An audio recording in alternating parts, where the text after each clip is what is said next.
What's up, y'all? Welcome back to episode 6 of That's No Moon Pod. In this episode, I kind of wanted to do something a little bit different, kind of veer off to a different path than what I've kind of normally been doing these past few episodes. Last week I said that, I just didn't want to always be talking about Star Wars or Marvel or DC type stuff. I kind of just want to talk about other things that I'm into.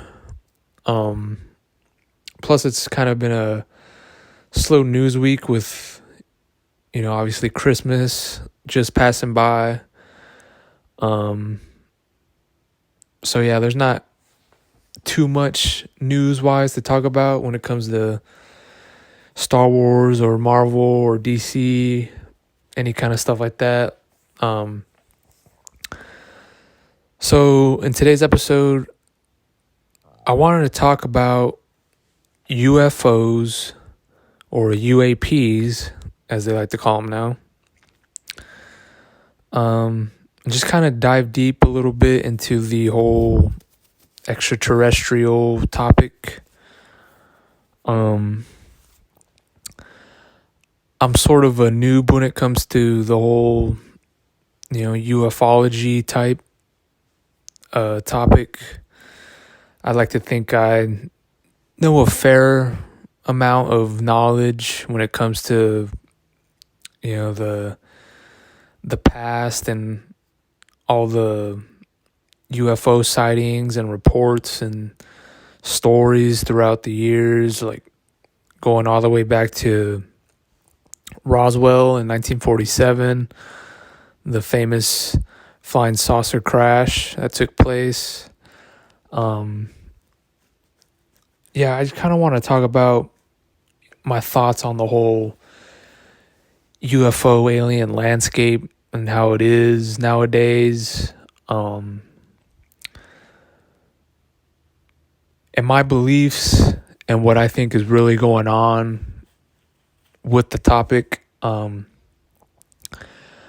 a firm believer that not only do UFOs, UAPs exist, I think that certain people in this world may know exactly what they are and where exactly they actually come from.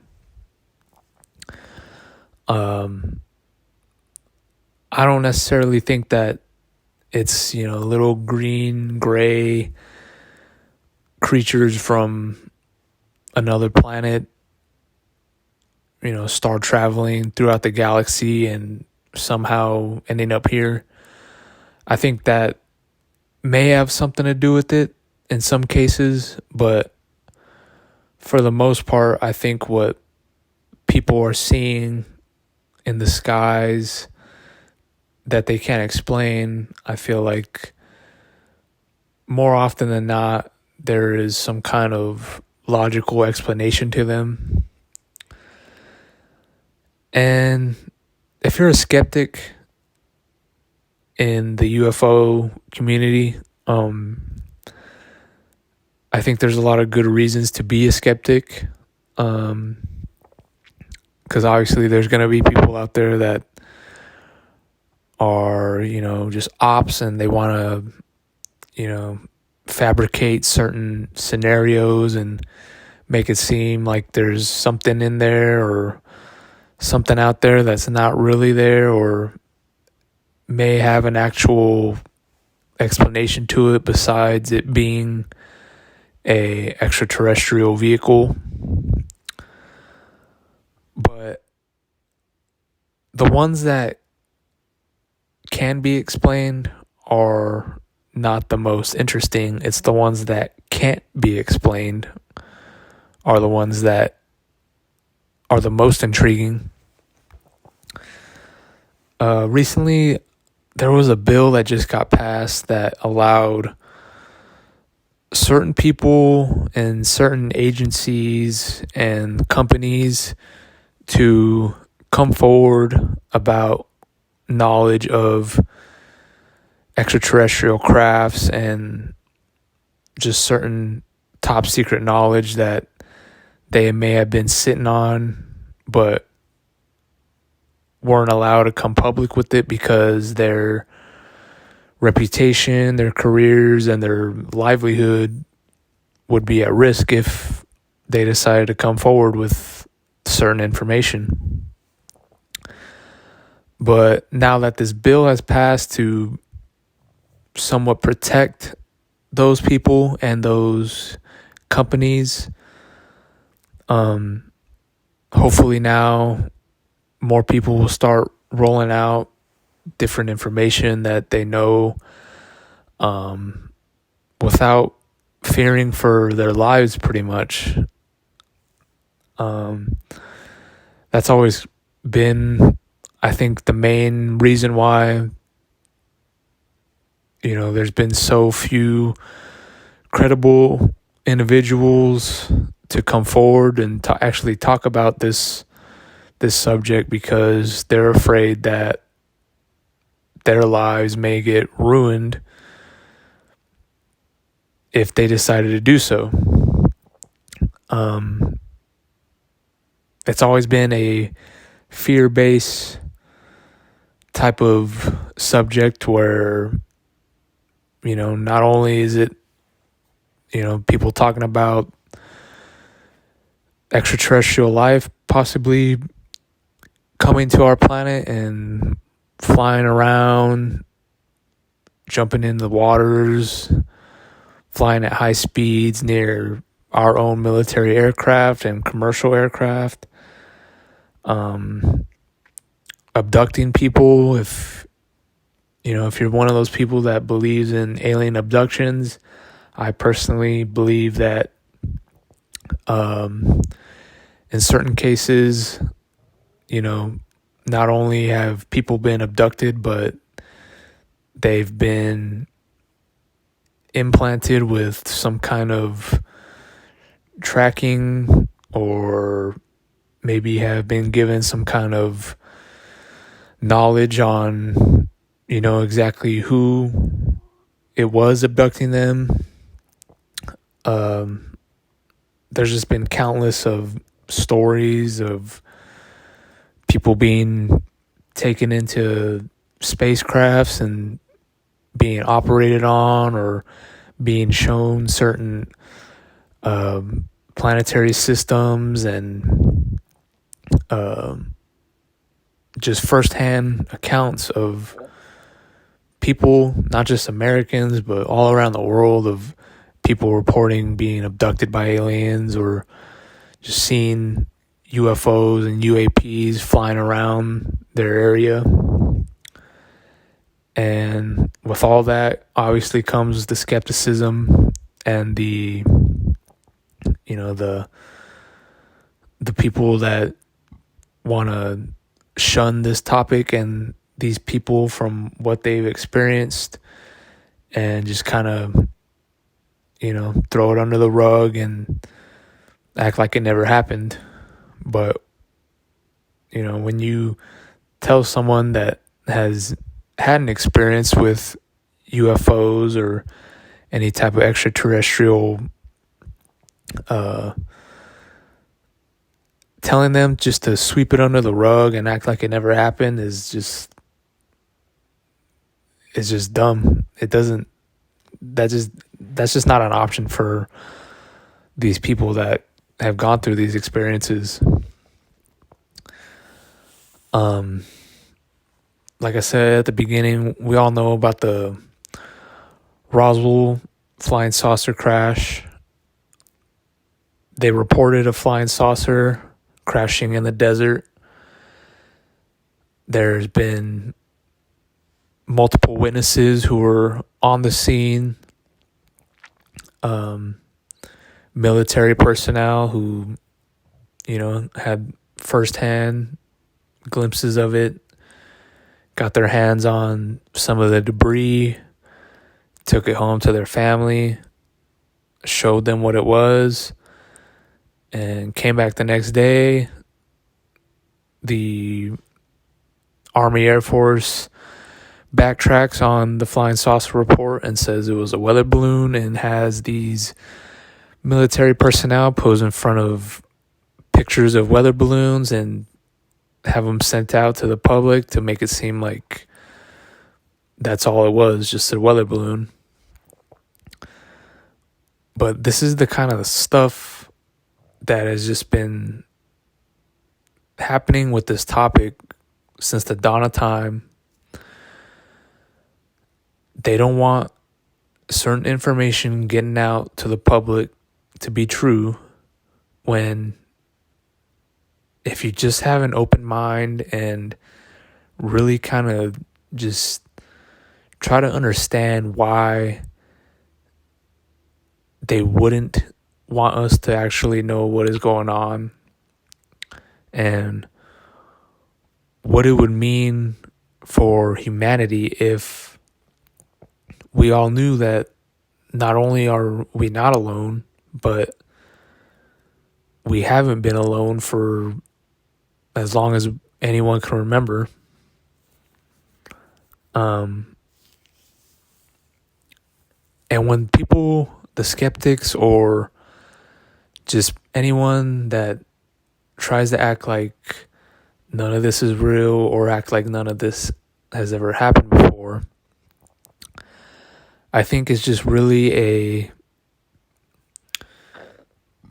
it's just a slap in the face to us as humans, trying to paint it out to seem like whoever has these kind of experiences or has witnessed any kind of crazy sightings, it just tries to discredit their knowledge, and it just makes them try to question, was that actually what I think it was, or am I just seeing things? And I just don't think that's right, because you're questioning someone's not just knowledge but their sanity, making them feel they're not, either not all there or whatever you want to make it seem like. But there's people out there that have witnessed with their own eyes certain things that they cannot explain. And they're not just, some random hippies, bugging out on some wild drug, just tripping out and reporting something that they think they saw while they were tripping out on some kind of drug, or, just some little 4-year-old kid who had a nightmare or a dream and thinks they saw something, whatever. But you have actual people, and not just, regular average Joes who go to work and clock in and clock out and come home every day. You have military personnel and policemen and policewomen and commercial pilots, and you go down the list of the different types of people that have witnessed and experienced something within the UFO phenomenon. And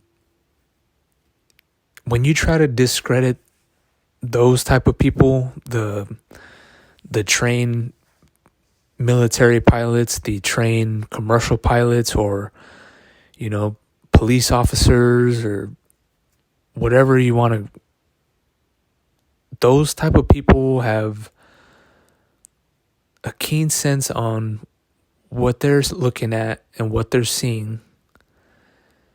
And when you have these trained professionals in their job reporting on something that they have seen or something that they've experienced, you can't just tell these people that what they're seeing isn't what they think they saw. If they're saying that, we got these lights following us, there's these lights that zoom right past us at crazy speeds, we can't just automatically assume that, oh, it's ball lightning, or it's a drone, or it's Starlink satellites, or shooting stars, comets, planets, meteors, whatever. Because like I said, a lot of times there's definitely an explanation for some of these encounters and these UFO sightings, but again, when you take these people, credible people with major credentials in the military, pilots,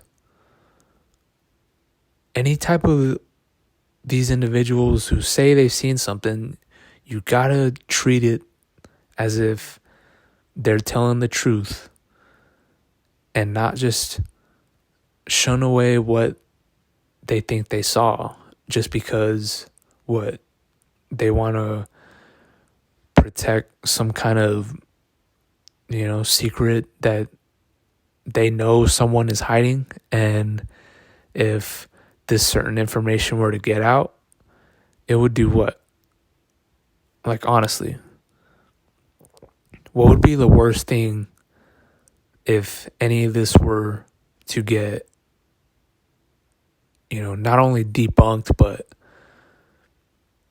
just the truth to come out finally, to say that, yeah, some of these things we can't explain. This technology, we don't know where it came from. We don't know how to create it. And we don't necessarily know how to control it either.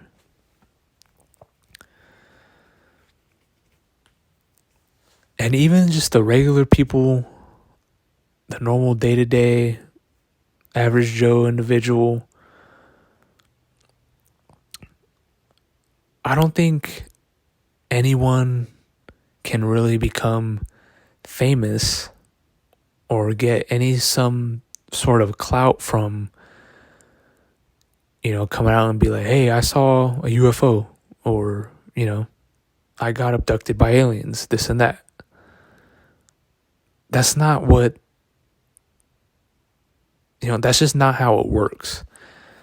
So when we got people reporting something that they can't explain in the sky, and they want to go public with it, either tweet something out or post some kind of video, even though nowadays it's very easy to fake a video. But I think there's just so much footage out there throughout time that not only proves that there is something in the sky or flying underwater, there's something out there on this planet, and it seems like every day, but there's something that we do not know what it is and we cannot explain, but everyone really knows. I think everyone knows what it actually is, or at least what it could be. And again, I'm not saying that I think it's little gray, green creatures from another planet, but I think that has something to do with what it could actually mean, or where it could actually have came from. And I just hope, within the decade or within the next couple of decades, that we finally get to move on and move forward with this subject, instead of always feeling like we're always just being left in the dark with all this. Because not only is this subject growing with interest, it's also getting a lot of momentum from higher up personnel from different government agencies, military personnel, military pilots. And these are the people that when they start to come forward with certain information, people are going to be forced to listen to what they have to say. And the skeptics are going to have to not only rethink on their ideas, but maybe even consider what these people are starting to say might actually be true. Because not everything in this subject is all BS. Hollywood, video games and TV shows, whatever, always kind of painted a picture about what, UFOs or an alien invasion kind of would do to the world. And it's always kind of just painted the wrong type of picture for what it actually is. And I don't think anybody now would have any sort of just kind of wrong idea on the subject and what it would actually do to humankind. I think if tomorrow we wake up and there's a report on all the news outlets saying it's true, it's all true, UFOs are real, they're alien technology that we've recovered throughout time and have been trying to reverse engineer and implement it within our aircraft and our military weapon systems. Or I don't know exactly what that would do to the world as we know it, but I really don't think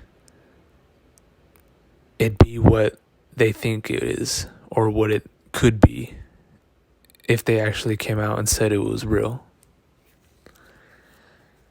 I think it's something a little bit more to do with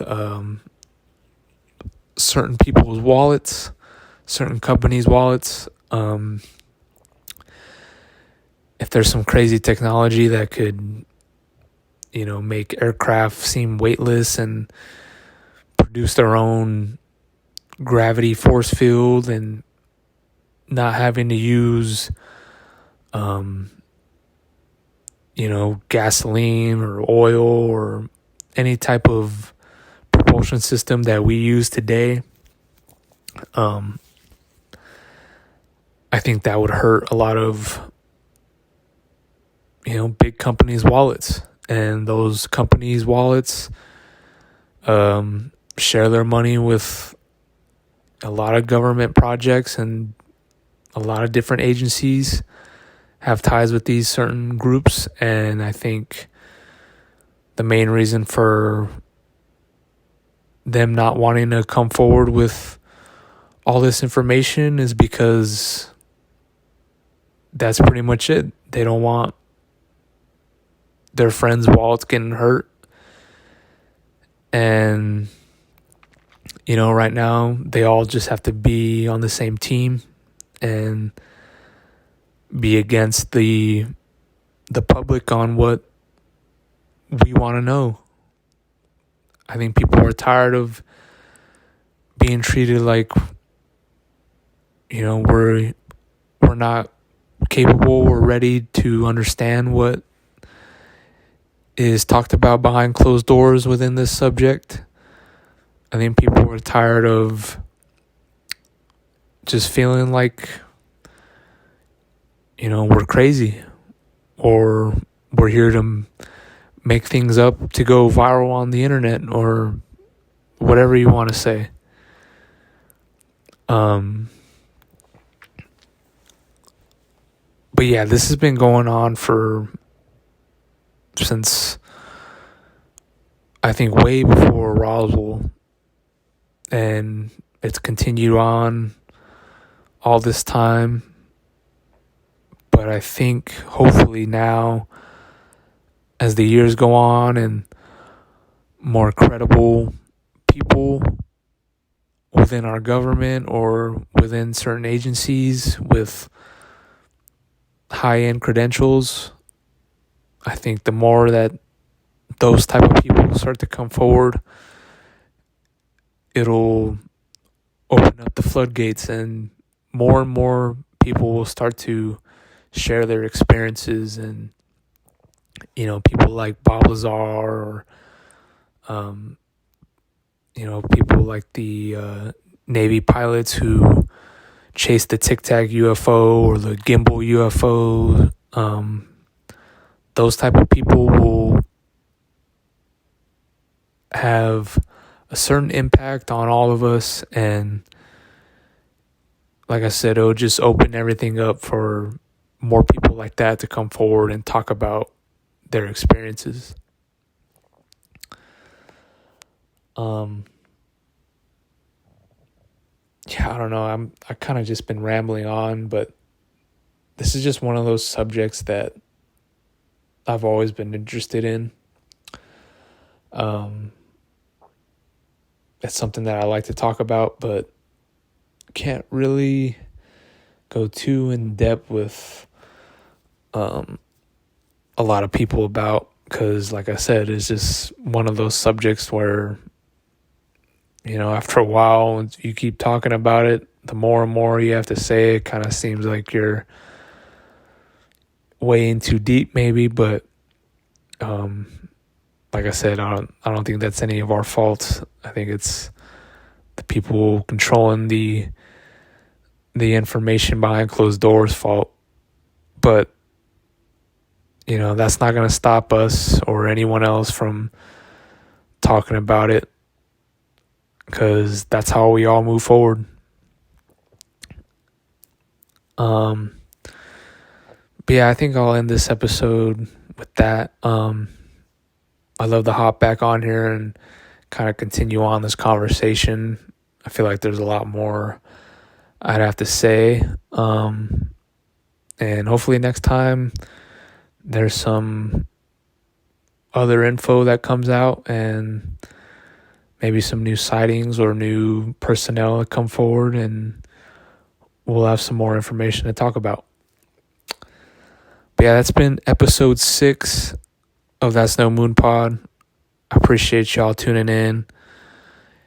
Give this video a like, comment on what you think of my thoughts and maybe some of your experiences if you come across this video. And yeah, I'll catch y'all next episode. Thank you for tuning in again. Y'all be safe. Have a happy new year. And I'll catch y'all on the flip. Peace.